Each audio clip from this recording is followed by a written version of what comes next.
On a beautiful sunny afternoon, four adventurous souls sailed through the turquoise waters of the Caribbean Sea. The Ribeiro family, consisting of Tom, an oceanographer passionate about the sea, his wife Julia, an experienced doctor, and their two children, Ben, the birthday boy, and Kessie, enjoyed leisure moments on their private yacht, celebrating Ben's 13th birthday. While Tom patiently taught young Ben the art of fishing, Julia and Kessie took the opportunity to sunbathe under the Caribbean sun. Inspired by the peaceful scenery, Julia decided to take a dive in the refreshing waters. However, she soon felt something strange in the movement of the water, a subtle resistance she couldn't quite explain. At the same time, a technical fault went unnoticed on board. The compass was off. Suddenly, a surprisingly strong current began to pull Julia away from the yacht. Panicked, she tried to swim back, but the current held her back. Her cries for help were muffled by the sound of the sea. Noticing something was wrong, Tom rushed to the deck and saw the terrifying sight of his wife struggling against the tide. Quickly, he instructed Kessie and Ben to hold on tightly and steered the yacht toward Julia. Without hesitation, he dove into the turbulent waters and, with effort, managed to rescue her. Together, Ben and Kessie helped bring an exhausted Julia back to the yacht. She explained how the current had overpowered her despite her efforts. Tom took the opportunity to reinforce an essential rule: always alert someone before swimming. That evening, the atmosphere became festive again as they celebrated Ben's birthday. He received a modern laptop from his parents and a Halloween mask from Kessie, who also gave him a protective bracelet to ward off evil spirits. The family posed for a memorable photo. Shortly after, Kessie stepped out to take a call from her boyfriend, but the conversation was cut short by a storm hitting his area, severing communication. As they shared this concern, an unusual sound caught everyone's attention outside. To their surprise, they saw a group of whales emerging near the yacht. Tom tried to reassure everyone, suggesting it was a common natural phenomenon. However, the situation took an unexpected turn when the whales started bumping into the yacht, leaving Tom puzzled. Determined to investigate, he dove in, only to emerge quickly with a cut from the propeller as he tried to avoid an unknown object. Back on the yacht, Julia tended to Tom's wounds. He revealed that the propeller was damaged, further complicating their situation. Throughout the night, as Julia and Tom desperately tried to make radio contact, Kessie struggled to get a cell signal, but the isolation of the location made any communication difficult. Shortly after, the family heard loud noises and went outside to see what was happening. Tom was astonished to notice objects falling from space, one of which was heading directly toward them. With the engine almost out of power, he made one last effort, steering the boat away from the falling object. Moments later, the engine exploded, but his quick action saved the family from being hit. Upon closer inspection, Tom recognizes the objects, man-made satellites falling out of orbit. With their engines destroyed, they are left with no means to continue. The waves soon start to grow, tossing the boat violently. The family rushes to secure their belongings and put on life jackets. Suddenly, a piercing sound fills the air, causing strange effects. Julia's nose begins to bleed, Kessie is hit by a wave of nausea, and everyone realizes the sound is affecting them. Exhausted, Tom lights a flare, hoping someone will see them. But the night passes with no sign of rescue, and they drift at sea. At dawn, they notice that the yacht has holes, and as they step out to check, they see they are anchored not on an island but on the ocean floor. Tom checks the compass and notices something peculiar. The direction is reversed, pointing north where south should be, as if the poles had switched places. He explains that this phenomenon occurred millions of years ago, when the waters receded, devastating marine and terrestrial life. Kessie breaks down, worried that her boyfriend might be lost, and goes to the cabin holding his photo. Tom returns to the radio, trying to contact someone. After many attempts, he manages to reach a person named Now, who is in a small submarine. Now explains that he was on an expedition when the ocean receded and that much of the communications are down. He adds that in about a week, the poles are expected to reverse again, and the waters will return to their previous level. Hopeful, Ben asks how many people the submarine can hold. Now responds regretfully that there's room for only 3, and with his partner missing, he could take 2 more people.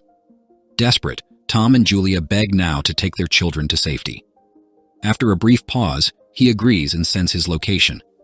Tom calculates that they are about 2 or 3 days away from the rescue point. The next morning, the whole family prepares for the journey. As Tom reviews the final details, he spots something unexpected: a man walking toward him with a dog. Surprised, Tom grabs a water bottle and approaches. Offering water, he notices that the man is injured and visibly shaken. Unexpectedly, the man attacks Tom, striking him with the bottle and beating him brutally. Julia, seeing this from afar, runs toward him, but before she can reach them, the man stabs Tom with an improvised spear, taking his life. He then sees her and starts chasing her back to the boat. With a throw, he manages to graze Julia's shoulder with his spear, but she reaches the yacht in time, locking the door behind her. Inside the boat, Julia hides the children under the couch, which also serves as a storage compartment. She hands the flare gun to Kessie, instructing her to use it if the hiding spot is discovered. Then, she hides in the bathroom. The man, hungry and violent, breaks through the boat's door and devours any food he finds. He finally reaches the bathroom door, but finds no one inside.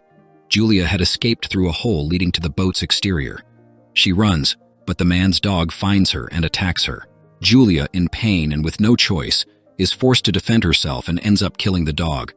The man discovers his dead dog and sets off once again after Julia, who flees back to the boat. He catches up with her, beats her, and starts to strangle her. At that moment, Kessie, watching in terror, gathers her courage and fires the signal flare gun at the man. The flame starts a small fire, giving the family a chance to escape.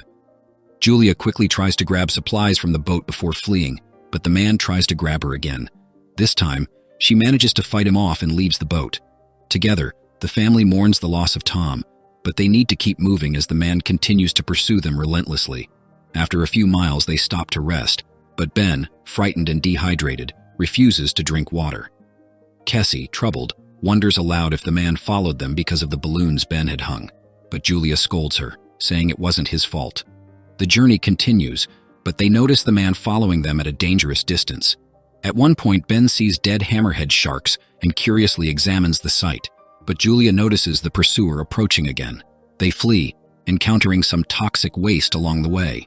Exhausted, they climb a hill to rest, and Julia offers the remaining water to Ben, only to realize the bottle is empty, though it had been full earlier. Kessie thinks she may have left the cap loose, which prompts Julia to scold her. Kessie, frustrated, says that fighting over water is pointless since they're all going to die anyway. They argue but soon pull themselves together and decide to keep moving. After walking a bit longer, the family finds a submerged aircraft and decides to explore it. Julia opens the door, and finally they all find a place to rest, although they know they are far from safe. Overcome with sadness, Julia finds the last photo they took together and breaks down, remembering how she met Tom and his inspiring words about finding solutions to any problem. After resting, Kessie moves away and sits alone near the plane when the man silently appears, sneaking up to attack her. However, Julia appears, and in a desperate action, stabs him repeatedly until he's taken out of the scene. The next morning, they find the partially devoured body. Julia realizes that something even bigger and more dangerous must be lurking in the depths, and she decides it's time to move on quickly. After walking a few more miles, Ben wanders off while Julia and Kessie try to plan their route on the map. He finds contaminated salt water, and in his thirst, drinks before Julia can stop him. Soon, he becomes ill. Kessie and Julia improvise a shelter with plastic chairs they find and do their best to take care of Ben. That night, they sleep together, but Julia wakes up to a strange sound and notices animals approaching.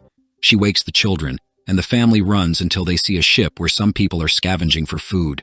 Julia cries out for help, but the strangers, terrified, refuse to help them and lock themselves inside a container. The family then tries to climb into the container, but a horde of fierce crabs invades the area. Julia is bitten and injured as the crabs enter from the back of the container and attack the people inside. The situation is chaotic, with people desperately trying to defend themselves from the animals. Julia covers her wound as best she can and ends up fainting from pain and exhaustion. At dawn, Julia wakes up alone and, with difficulty, begins to search for her children amidst a dense sandstorm. After some time, she finds them, and they gather weapons left by the dead.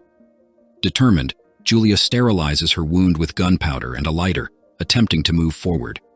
Soon, they discover water and food near the containers, along with a radio. Julia uses the radio to contact Now, informing him that they are close but not exactly sure where to find him. Now suggests she stay alert, and moments later he launches a flare into the sky, which Ben spots. The family follows the direction of the flare, and Kessie asks why Julia repeated "Save my children" while talking to Now. Julia, however, prefers not to answer. After hours of walking, they reach a cave-like structure. Suddenly, the rocks shift, and Julia is separated from her children by a landslide. Julia, trapped and with an injured leg, convinces Kessie and Ben to move on, saying she wouldn't be able to climb the rocks in her condition, and reminding them that the submarine only accommodates 3 people. Reluctantly, Kessie and Ben run to the submarine and find Now, who is gravely injured. He explains that he won't be able to make it out alive, but with his absence, there will be space for Julia. Determined to rescue her mother, Kessie decides to go back, and Ben hands her his lucky charm for protection. Meanwhile, Julia, surrounded by a massive number of crabs, tries to hold them back with the few bullets she has left, but their numbers are overwhelming. She then begins to cry, feeling trapped and without escape. At that moment, Kessie appears over the rocks and shouts for Julia to climb up, saying there is space for her. With difficulty, Julia gathers the strength to climb, and with Kessie by her side, they run together to the submarine. The family finally reunites inside the submarine and locks the door, watching through the window as the crabs now surround the vehicle. However, soon the ocean begins to return, lifting and spinning the submarine amidst furious waves. The family holds on as recent memories of the events flash through Julia's mind. After a while, the waters calm, and the submarine finds rest. When they open the hatch, they see they have arrived at a devastated coastal city, silent and desolate, populated only by seagulls and other birds. Realizing that most of humanity seems to have disappeared, Julia and her children become aware of the challenge they face: to rebuild and restart, possibly without the help of other survivors, in a profoundly changed and lonely world. If you enjoyed this movie, I recommend watching this other one here as well. I guarantee you'll like it. See you there.